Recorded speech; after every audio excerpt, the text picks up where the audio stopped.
Tem coisas que a gente não esquece. Andar de bicicleta, por exemplo.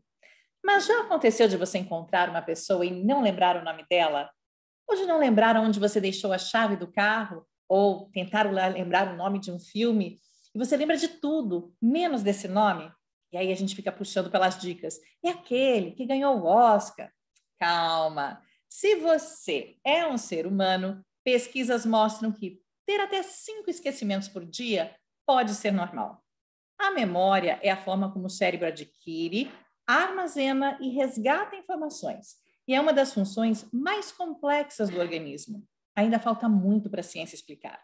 Existem vários modelos teóricos, mas nós vamos agora focar em 3 tipos de memória, começando pela memória sensorial. Ela que nos permite reter as informações que nos chegam do mundo através dos nossos órgãos de sentidos, a visão, a audição, o paladar, o olfato e o tato. Caso esse estímulo não seja relevante e não se conecte com outras memórias, ela tem uma duração curtíssima. A gente retém a imagem que acabou de ver por cerca de meio segundo. O seu cérebro mantém o registro para análise do que você acabou de ouvir por cerca de 20 segundos. E muitas vezes nós nem estamos conscientes de que estamos vendo e ouvindo, como é o caso do ruído de um ar-condicionado em uma sala em que você está focado em uma leitura. O som está lá, você ouve, mas não vai lembrar desse som, pois apesar dele chegar ao seu cérebro, ele não vai ser processado e muito menos registrado. Ele dura apenas o tempo necessário para você receber a informação e percebê-la, ou não. Agora, existe um tipo de memória que não é exatamente para armazenar as informações. Ela serve para gerenciar as informações enquanto elas estão sendo processadas pelo cérebro. É a memória de trabalho ou memória operacional. Acontece enquanto nós estamos, por exemplo, conversando com alguém e temos que nos lembrar daquelas palavras que estão sendo faladas para que a conversa faça sentido. Ou quando recebemos um código por mensagem para preencher em um aplicativo. Quando a informação deixa de ser útil, ela já é descartada e normalmente a gente esquece em alguns segundos. Sua capacidade, a capacidade dessa memória, ela é limitada. Ela consegue lidar conscientemente com 5 a no máximo 9 itens ao mesmo tempo. E ao fim de uma conversa, normalmente a gente se esquece da maioria das palavras que foram faladas, mas nós nos lembramos do conteúdo de um modo geral.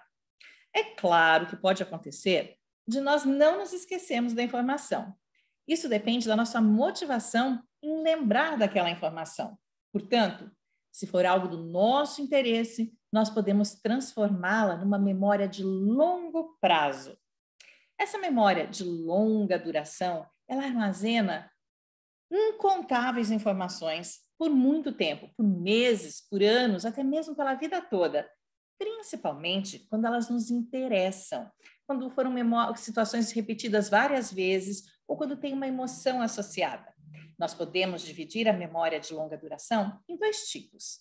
A memória declarativa, que é onde estão guardadas todas as nossas lembranças, os fatos que vivemos na vida, e é nela que nós registramos a memória semântica, ou seja, aquela que tem a ver com o significado das palavras, as regras gramaticais de um idioma, os conhecimentos que a gente aprendeu na escola.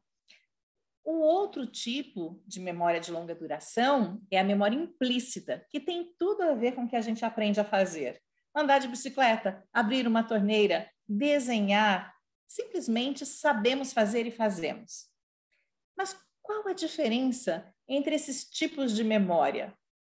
Cada uma se relaciona a diferentes áreas cerebrais e, por isso, é possível que uma pessoa seja boa em, por exemplo, lembrar nomes, mas esquece datas de aniversários. Ou tem pessoas que só precisam fazer uma vez um caminho para aprendê-lo. Não é o meu caso. Fica claro que a memória é um processo complexo e demanda muitos recursos do cérebro. Sabe o que todos esses tipos de memória têm em comum? Elas são treináveis e podemos melhorar com o treino. Quer algumas dicas práticas para estimular os seus tipos de memória? Então, para começar, é essencial que você se concentre no momento presente. Se você não está atento Quando guarda, por exemplo, uma chave, você não vai se lembrar onde ela está, porque você nem registrou essa ação no seu cérebro. A segunda dica, verbalizar as ações. Assim, falar ou pensar falando enquanto você faz uma ação ajuda você a lembrá-la. Por exemplo, estou guardando a chave na gaveta da sala. E escrever anotações à mão também ajuda a memorizar mais do que se você digitar. Exercícios aeróbicos e exercícios de força, como musculação, ajudam o cérebro a produzir neurônios no hipocampo, que é a parte do cérebro responsável pela sua memória e pela sua cognição. Então, a atividade física regular ajuda também a memória. E uma boa noite de sono também. As palavras cruzadas, elas ajudam? Ajudam uma rota dos tipos de memória. Mas se você só for fazer palavras cruzadas, não vai ser o suficiente. Você tem que ir aumentando esse nível de dificuldade. Repetir sempre a mesma atividade. Com as mesmas palavras, não vai ajudar você a fazer novas conexões. Só reforça aquelas antigas, né? Então, por isso, treinos com jogos cerebrais precisam ser bem diversificados, estimulando diferentes tipos de memória em diferentes contextos. Na plataforma Afinando o Cérebro, por exemplo, você tem mais de 160 atividades que trabalham com a sua memória sensorial, com a memória de trabalho e com aspectos da memória semântica. E vale lembrar que é uma vida bem vivida, com muitos estímulos e histórias para contar, que faz as nossas melhores memórias. Lembrou de alguém que pode gostar desse conteúdo?